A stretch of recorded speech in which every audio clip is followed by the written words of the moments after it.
Welcome, my name's Anthony King. I just wanted to say that this series is based upon my book, Living in a Bubble, which is available on paperback and Amazon Kindle. If you want to know more, you can find it on my website, anthony-king.com. Thank you. Welcome back to my video series about mild autism spectrum disorder in adults, based on my book, Living in a Bubble. Let's continue from where we left off in our last video together. Living with Asperger's, food and clothes, repetition and routine. I am a creature of habit. I've worn the same outfit for 14 years, and I don't mean that literally. I have different versions of the same outfit. A black polo neck top and black trousers, black shoes, black socks, black coat, and sometimes a black hat. I just like them. I feel comfortable dressed like that. I've never been so great at fashion. So this way, I don't have to think too much about my clothes. I just wear what I think looks good. Over the years, I would often say, if you're onto a winner, why change it? It's only when I was thinking about speaking with the ASD expert that I actually noticed this.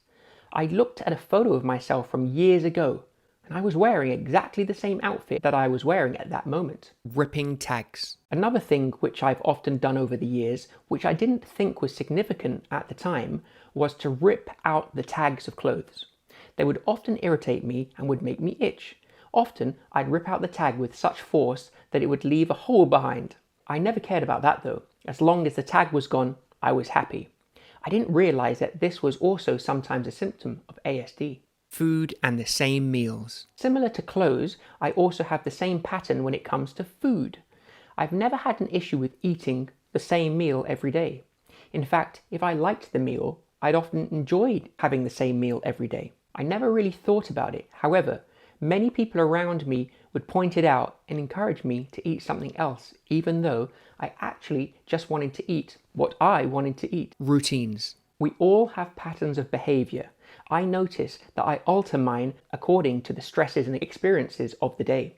It's almost as if I have an ideal day set of behaviors and I have a stressful day, or more accurately, a disturbed day routine. Official perspective. Clinical psychologist Dr. Elizabeth Shear explains why we have these habits and unusual sensitivities. Differences in the way the brain processes information are also documented in autism.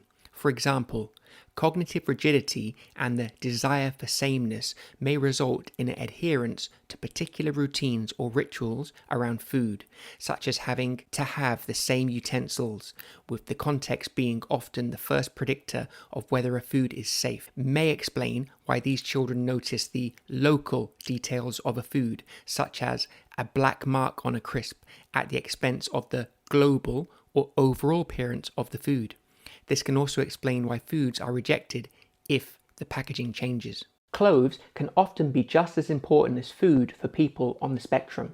Colour, pattern, and texture can affect sensitive people on the spectrum greatly.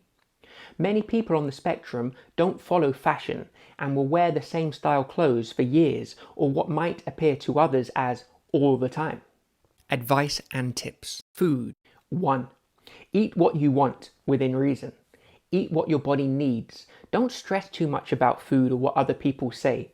Follow medical advice and you'll be fine. 2. If you're going to eat odd types of food or only particular types of food, then you should look into the nutritional content. This, at the very least, is an intellectual exercise. It's useful to know how the food is grown, harvested, and produced. This will help you in understanding what you consume and how it affects you. 3. Restaurants. Eat where you are comfortable and happy. Wherever you eat, at home or in public, be happy and be comfortable. Tell friends and family in advance of your sensitivities. Include them and request their help. Communicate your fears and challenges so this can be factored in to choosing a restaurant. If you're going on a date or out with somebody new, then maybe use humour in advance to inform them, like, I just want you to know that I have strange eating habits, but you can eat what you want and I want you to be comfortable. People want to feel included and informed. 4. Be philosophical. Be philosophical about food and consumption. Know that if you really want to, you could change any time, so it's okay to break out of those habits sometimes. Note, If you have serious challenges with food, then you should seek medical advice. It is better to get help from an expert who is trained and can help with the specifics of your particular case. This is the case with all areas of life. Clothes. 1. Keep it simple. Clothes are an expression of who you are, and when it comes down to it, you can change your look at any time. Don't stress. Keep it simple and functional. Your attitude and how you carry yourself is more important than anything you wear.